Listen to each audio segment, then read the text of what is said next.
Market లో invest చేసి మీ డబ్బులు డబుల్ చేసుకోవాలనుకుంటున్నారా? విజయవాడలో జరిగే సుందరరామిరెడ్డి గారి లైవ్ సెమినార్ కి అటెండ్ అవ్వండి. డొనాల్డ్ ట్రంప్ అమెరికా ప్రెసిడెంట్ గా ఓత్ తీసుకున్న తర్వాత ఇల్లీగల్ ఇమిగ్రెంట్స్ అక్రమ వలసదారులపై ఆయన చర్యలు ప్రపంచవ్యాప్తంగా చర్చలోకి ఉన్నాయి. అసలు ఎందుకు ఆయన చర్యలు ప్రపంచవ్యాప్తంగా చర్చిస్తున్నారు?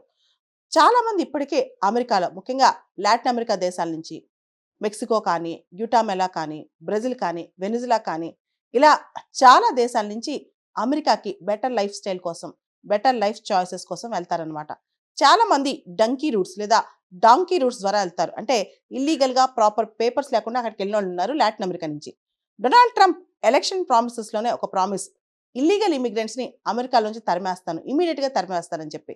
అయితే చాలా దేశాలు ఇల్లీగల్ ఇమిగ్రెంట్స్ విషయంలో ఏం మాట్లాడలేదు. అంటే ఆయన ఇష్టం అనుకుంటున్నాయి, కానీ ఆయన ట్రీట్మెంట్, వాళ్ళ పట్ల ఆయన చూపించే బిహేవియర్ కానీ, వైఖరి కానీ చాలా మంది నచ్చట్లేదు. రీసెంట్గా బ్రెజిల్కి ఒక ఫ్లైట్లో ఇల్లీగల్ ఇమిగ్రెంట్స్ని అమెరికా నుంచి పంపించారనమాట. కాళ్ళు చేతులు కట్టేసి పంపించారు, అంటే బేడీలాగా వేసేసి పంపించారు. వాళ్ళకి టాయిలెట్ వెళ్ళటానికి లేదు, వాళ్ళకి మంచినీళ్ళు కూడా ఇవ్వలేదంట. అటువంటి కండిషన్ అనమాట. ముఖ్యంగా వీళ్ళందరినీ కూడా మిలిటరీ ఎయిర్ క్రాఫ్ట్స్లో, అమెరికన్ మిలిటరీ ఎయిర్ క్రాఫ్ట్స్లో వీళ్ళని ఈ లాటిన్ అమెరికన్ కంట్రీస్ పంపిస్తున్నారు. రీసెంట్గా ఇదే విషయంలో అమెరికాకి కొలంబియాకి మధ్య పెద్ద ఇష్యూ అయింది, పెద్ద టెన్షనే జరిగిందనమాట, పెద్ద కాన్ఫ్లిక్ట్ అనుకోవచ్చు ఇది. కొలంబియా ఇంత ముందు వరకు కూడా అమెరికాకి friendly country. America Colombia trade కూడా $33 బిలియన్ ఉందన్నమాట. అమెరికాకి లాటిన్ అమెరికాలో 3వ కీలక ట్రేడింగ్ పార్ట్నర్ కొలంబియా. అంతేకాదు, కొలంబియాకి అమెరికా లార్జెస్ట్ ట్రేడింగ్ పార్ట్నర్ అనమాట. అయినా సరే మిలిటరీ ఎయిర్ క్రాఫ్ట్స్లో, సివిలియన్ ఎయిర్ క్రాఫ్ట్స్లో కాకుండా మిలిటరీ ఎయిర్ క్రాఫ్ట్స్లో ఏదో పెద్ద క్రిమినల్స్ లాగా, దొంగల్లాగా వీళ్ళందరినీ పట్టుకుని పంపించడం కొలంబియాకి నచ్చలేదు. కొలంబియన్ ప్రెసిడెంట్ గుస్తావో పెట్రో, ఈయన దీన్ని చాలా తప్పుపట్టారనమాట. ఇది చాలా తప్పు అని చెప్పి ఇనీషియల్గా ఒక ఫ్లైట్ని అసలు ఆగనివ్వలేదు. దీంతో ట్రంప్ కోపం వచ్చింది. కోపం వచ్చి, కొలంబియా నేను పంపించిన ఫ్లైట్ను ఆపేస్తామని చెప్పి, మీరు కనుక ఆపేస్తేలే నా ఫ్లైట్స్, ఈ మిలిటరీ ఎయిర్ క్రాఫ్ట్స్ ఆపేస్తే కనుక నేను మీ పైన టారిఫ్స్ వేస్తానని చెప్పి కొలంబియా పైన 25% టారిఫ్స్ అని చెప్పి ప్రకటన కూడా చేశారు. దీంతో కొలంబియా కాస్త తగ్గి ఇప్పుడు సాఫ్ట్ అయిందనమాట. అమెరికా హార్డ్ డిప్లొమసీ లేదా హార్డ్ ఫారెన్ పాలసీ ఫాలో అవుతుంది ఇప్పుడు ఇల్లీగల్ ఇమిగ్రెంట్స్ సంబంధించి. ట్రంప్ ఎలక్షన్లో ప్రామిస్ చేసి ఆ తర్వాత గెలిచి ఇప్పుడు ఇల్లీగల్ ఇమిగ్రెంట్స్ పైన ఇలాంటి చర్యలు తీసుకుంటున్నారు. ముఖ్యంగా ఎలా అయినా సరే అమెరికాలో పూర్తి స్థాయిలో ఇల్లీగల్ ఇమిగ్రెంట్స్ని పంపించాలని చెప్పి ట్రంప్ ఆలోచిస్తున్నారనమాట. ఇంతకుముందు బిడెన్ ప్రభుత్వం, అమెరికాలో ఉన్న డెమోక్రట్స్ వాళ్ళు ఇల్లీగల్ ఇమిగ్రెంట్స్ పట్ల చాలా సాఫ్ట్గా ఉండేవాళ్ళు. వాళ్ళు చాలా వరకు వాళ్ళ పట్ల లిబరల్గా ఉంటూ వాళ్ళకి కొంచెం సపోర్ట్ సిస్టమ్ కూడా ఇచ్చేవాళ్ళు అనమాట. వాళ్ళ ఫుడ్ కానీ, వాటర్ సప్లై కానీ, బేసిక్ హెల్త్ కేర్ కానీ. ఇప్పుడు డొనాల్డ్ ట్రంప్ మాత్రం ఇల్లీగల్ ఇమిగ్రెంట్స్ పైన చాలా కఠినంగా వ్యవహరిస్తున్నారు. అమెరికాకి అక్రమ వలసల్లో కొలంబియా 4వ స్థానంలో ఉంది. లాస్ట్ ఇయర్ 1,27,000 మంది కొలంబియా నుంచి అక్రమంగా అమెరికాకి వెళ్ళారంట. వీళ్ళందరినీ బార్డర్ దగ్గర చాలా మంది అరెస్ట్ కూడా చేశారంట అప్పట్లో. కొంతమంది మాత్రం అక్రమంగా ఇంకా చాలా మంది కొలంబియన్స్ అమెరికాలో ఉన్నారంట. దీని పట్ల అమెరికాకి చాలా కోపంగా ఉంది, ముఖ్యంగా డొనాల్డ్ ట్రంప్కి. ఇక్కడ మరొక విషయం మనం చర్చించుకోవాలి, అదే లాక్ అండ్ రైలే యాక్ట్ అనమాట. రీసెంట్గా అమెరికన్ కాంగ్రెస్లో ఈ యాక్ట్ పాస్ అయిందనమాట. యాక్చువల్గా లాక్ అండ్ రైలే అనేది ఒక పేరు. అమ్మాయి అమెరికాలోని జార్జియా రాష్ట్రానికి చెందిన ఒక నర్సింగ్ కోర్స్ చేసే విద్యార్థిని అనమాట. ఆవిడపైన ఇల్లీగల్ ఇమిగ్రెంట్ ఒకతను అఘాయిత్యం చేశాడు. ఆవిడపైన అటాక్ చేసి ఆవిడని చంపేశాడనమాట. సో ఆవిడకి ట్రిబ్యూట్ ఇస్తూ ఆ చట్టం తీసుకొచ్చారనమాట. అదే లాక్ అండ్ రైలీ యాక్ట్ అనమాట. ఈ యాక్ట్ ప్రకారం ఇల్లీగల్ ఇమిగ్రెంట్స్ పట్ల చాలా కఠినంగా ఉంటున్నారనమాట. ఈ యాక్ట్లో అక్యూజ్డ్ అయినా సరే చాలా పెద్ద తప్పే. అంటే ఇల్లీగల్ ఇమిగ్రెంట్ అన్న అనుమానం వచ్చినా సరే కఠినమైన శిక్షలు ఉంటాయి. వాళ్ళని చాలా స్ట్రాంగ్గా డిపోర్టేషన్ చేస్తున్నారనమాట. అమెరికన్ కాంగ్రెస్లో ఈ లాక్ అండ్ రైలే యాక్ట్ ఆల్రెడీ పాస్ అయిపోయింది. ఫ్యూచర్లో ఇంప్లిమెంటేషన్లోకి రాబోతుంది. ఈ యాక్ట్ ప్రకారం ఎవరిపైన అనుమానం ఉన్నా సరే ఇమీడియట్గా వాళ్ళని డిపోర్ట్ చేసేయచ్చు అనమాట. వాళ్ళ ఎవిడెన్స్ ఏం చూపించినా సరే ముందైతే ఇమీడియట్గా ప్రైమా ఫేసి అనుమానం ఉంది, వీళ్ళు అక్యూజ్డ్, వీళ్ళపైన ఇమీడియట్గా వీళ్ళ దగ్గర ప్రాపర్ డాక్యుమెంట్స్ పూర్తిగా లేవన్నప్పుడు వాడిని డిపోర్ట్ చేసేయచ్చు అనమాట. దీని పట్ల చాలా చోట్ల చాలా భయాలు వ్యక్తం అవుతున్నాయి. అమెరికా నుంచి మేము డిపోర్ట్ అయిపోతామేమో, మమ్మల్ని పంపించేస్తారేమో అని చెప్పి చాలా మంది భయపడుతున్నారనమాట. ప్రస్తుతం అమెరికన్ ప్రెసిడెంట్ డొనాల్డ్ ట్రంప్ చాలా హెజమోనిస్ట్గా బిహేవ్ చేస్తున్నారు. ఎవరైతే చెప్పిన మాట వినని దేశాలు ఉన్నాయో వాటిని భయపెట్టడానికి, బెదిరించి లొంగ తీసుకోవడానికి ట్రేడ్, టారిఫ్స్ వీటిని వెపన్స్గా వాడుతున్నారనమాట. Weaponisation of tariffs, weaponisation of trade అవుతుంది.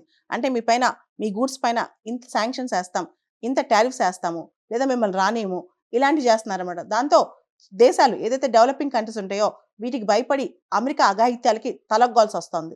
డొనాల్డ్ ట్రంప్ అమెరికా ప్రెసిడెంట్గా ఓత్ తీసుకున్న తర్వాత ఇల్లీగల్ ఇమిగ్రెంట్స్, అక్రమ వలసదారులపై ఆయన చర్యలు ప్రపంచవ్యాప్తంగా చర్చలోకి ఉన్నాయి. అసలు ఎందుకు ఆయన చర్యలు ప్రపంచవ్యాప్తంగా చర్చిస్తున్నారు. చాలామంది ఇప్పటికే అమెరికాలో, ముఖ్యంగా లాటిన్ అమెరికా దేశాల నుంచి, మెక్సికో కానీ, గ్యూటామెలా కానీ, బ్రెజిల్ కానీ, వెనిజులా కానీ, ఇలా చాలా దేశాల నుంచి అమెరికాకి బెటర్ లైఫ్ స్టైల్ కోసం, బెటర్ లైఫ్ చాయిసెస్ కోసం వెళ్తారనమాట. చాలామంది డంకీ రూట్స్ లేదా డాంకీ రూట్స్ ద్వారా వెళ్తారు. అంటే ఇల్లీగల్గా ప్రాపర్ పేపర్స్ లేకుండా అక్కడికి వెళ్ళిన వాళ్ళు ఉన్నారు లాటిన్ అమెరికా నుంచి. డొనాల్డ్ ట్రంప్ ఎలక్షన్ ప్రామిసెస్లోనే ఒక ప్రామిస్, ఇల్లీగల్ ఇమిగ్రెంట్స్ని అమెరికాలోంచి తరిమేస్తాను, ఇమీడియట్గా తరిమేస్తానని చెప్పి. అయితే చాలా దేశాలు ఇల్లీగల్ ఇమిగ్రెంట్స్ విషయంలో ఏం మాట్లాడలేదు. అంటే ఆయన ఇష్టం అనుకుంటున్నాయి, కానీ ఆయన ట్రీట్మెంట్, వాళ్ళ పట్ల ఆయన చూపించే బిహేవియర్ కానీ, వైఖరి కానీ చాలామంది నచ్చట్లేదు. రీసెంట్గా బ్రెజిల్కి ఒక ఫ్లైట్లో ఇల్లీగల్ ఇమిగ్రెంట్స్ని అమెరికా నుంచి పంపించారనమాట. కాళ్ళు చేతులు కట్టేసి పంపించారు. అంటే బేడీలాగా వేసేసి పంపించారు. వాళ్ళకి టాయిలెట్ వెళ్ళటానికి లేదు, వాళ్ళకి మంచినీళ్ళు కూడా ఇవ్వలేదంట. అటువంటి కండిషన్ అనమాట. ముఖ్యంగా వీళ్ళందరినీ కూడా మిలిటరీ ఎయిర్ క్రాఫ్ట్స్లో, అమెరికన్ మిలిటరీ ఎయిర్ క్రాఫ్ట్స్లో వీళ్ళని ఈ లాటిన్ అమెరికన్ కంట్రీస్ పంపిస్తున్నారు.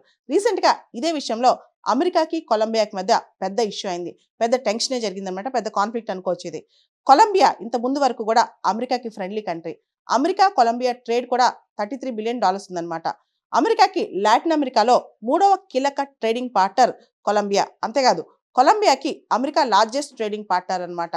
అయినా సరే మిలిటరీ ఎయిర్ క్రాఫ్ట్స్లో, సివిలియన్ ఎయిర్ క్రాఫ్ట్స్లో కాకుండా మిలిటరీ ఎయిర్ క్రాఫ్ట్స్లో ఏదో పెద్ద క్రిమినల్స్ లాగా, దొంగల్లాగా వీళ్ళందరినీ పట్టుకుని పంపించడం కొలంబియాకి నచ్చలేదు. కొలంబియన్ ప్రెసిడెంట్ గుస్తోవో పెత్రో, ఈయన దీన్ని చాలా తప్పుపట్టారనమాట. ఇది చాలా తప్పు అని చెప్పి ఇనీషియల్గా ఒక ఫ్లైట్ని అసలు ఆగనివ్వలేదు.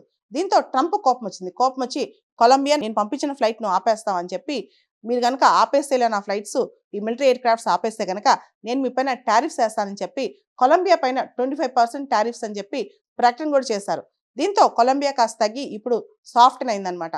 అమెరికా హార్డ్ డిప్లొమసీ లేదా హార్డ్ ఫారెన్ పాలసీ ఫాలో అవుతుంది ఇప్పుడు ఇల్లీగల్ ఇమిగ్రెంట్స్ సంబంధించి. ట్రంప్ ఎలక్షన్లో ప్రామిస్ చేసి ఆ తర్వాత గెలిచి ఇప్పుడు ఇల్లీగల్ ఇమిగ్రెంట్స్ పైన ఇలాంటి చర్యలు తీసుకుంటున్నారు. ముఖ్యంగా ఎలా అయినా సరే అమెరికాలో పూర్తి స్థాయిలో ఇల్లీగల్ ఇమిగ్రెంట్స్ని పంపించాలని చెప్పి ట్రంప్ ఆలోచిస్తున్నారనమాట. ఇంతకుముందు బిడెన్ ప్రభుత్వం, అమెరికాలో ఉన్న డెమోక్రట్స్ వాళ్ళు ఇల్లీగల్ ఇమిగ్రెంట్స్ పట్ల చాలా సాఫ్ట్గా ఉండేవాళ్ళు. వాళ్ళు చాలా వరకు వాళ్ళ పట్ల లిబరల్గా ఉంటూ వాళ్ళకి కొంచెం సపోర్ట్ సిస్టమ్ కూడా ఇచ్చేవాళ్ళు అనమాట. వాళ్ళ ఫుడ్ కానీ, వాటర్ సప్లై కానీ, బేసిక్ హెల్త్ కేర్ కానీ. ఇప్పుడు డొనాల్డ్ ట్రంప్ మాత్రం ఇల్లీగల్ ఇమిగ్రెంట్స్ పైన చాలా కఠినంగా వ్యవహరిస్తున్నారు. అమెరికాకి అక్రమ వలసల్లో కొలంబియా 4వ స్థానంలో ఉంది. లాస్ట్ ఇయర్ 1,27,000 మంది కొలంబియా నుంచి అక్రమంగా అమెరికాకి వెళ్ళారంట. వీళ్ళందరినీ బార్డర్ దగ్గర చాలా మంది అరెస్ట్ కూడా చేశారంట అప్పట్లో. కొంతమంది మాత్రం అక్రమంగా ఇంకా చాలా మంది కొలంబియన్స్ అమెరికాలో ఉన్నారంట. దీని పట్ల అమెరికాకి చాలా కోపంగా ఉంది, ముఖ్యంగా డొనాల్డ్ ట్రంప్కి. ఇక్కడ మరొక విషయం మనం చర్చించుకోవాలి. అదే లాక్ అండ్ రేలే యాక్ట్ అనమాట. రీసెంట్గా అమెరికన్ కాంగ్రెస్లో ఈ యాక్ట్ పాస్ అయిందనమాట. యాక్చువల్గా లాక్ అండ్ రైలే అనేది ఒక పేరు. అమ్మాయి అమెరికాలోని జార్జియా రాష్ట్రానికి చెందిన ఒక నర్సింగ్ కోర్స్ చేసే విద్యార్థిని అనమాట. ఆవిడపైన ఇల్లీగల్ ఇమిగ్రెంట్ ఒకతను అఘాయిత్యం చేశాడు. ఆవిడపైన అటాక్ చేసి ఆవిడని చంపేశాడనమాట. సో ఆవిడకి ట్రిబ్యూట్ ఇస్తూ ఆ చట్టం తీసుకొచ్చారనమాట. అదే లాక్ అండ్ రైలీ యాక్ట్ అనమాట. ఈ యాక్ట్ ప్రకారం ఇల్లీగల్ ఇమిగ్రెంట్స్ పట్ల చాలా కఠినంగా ఉంటున్నారనమాట. ఈ యాక్ట్లో అక్యూజ్డ్ అయినా సరే చాలా పెద్ద తప్పే. అంటే ఇల్లీగల్ ఇమిగ్రెంట్ అన్న అనుమానం వచ్చినా సరే కఠినమైన శిక్షలు ఉంటాయి. వాళ్ళని చాలా స్ట్రాంగ్గా డిపోర్టేషన్ చేస్తున్నారనమాట. అమెరికన్ కాంగ్రెస్లో ఈ లాక్ అండ్ రైలే యాక్ట్ ఆల్రెడీ పాస్ అయిపోయింది. ఫ్యూచర్లో ఇంప్లిమెంటేషన్లోకి రాబోతుంది. ఈ యాక్ట్ ప్రకారం ఎవరిపైన అనుమానం ఉన్నా సరే ఇమీడియట్గా వాళ్ళని డిపోర్ట్ చేసేయచ్చు అనమాట. వాళ్ళ ఎవిడెన్స్ ఏం చూపించినా సరే ముందైతే ఇమీడియట్గా ప్రైమా ఫేసి అనుమానం ఉంది, వీళ్ళు అక్యూజ్డ్, వీళ్ళపైన ఇమీడియట్గా వీళ్ళ దగ్గర ప్రాపర్ డాక్యుమెంట్స్ పూర్తిగా లేవన్నప్పుడు వాడిని డిపోర్ట్ చేసేయచ్చు అనమాట.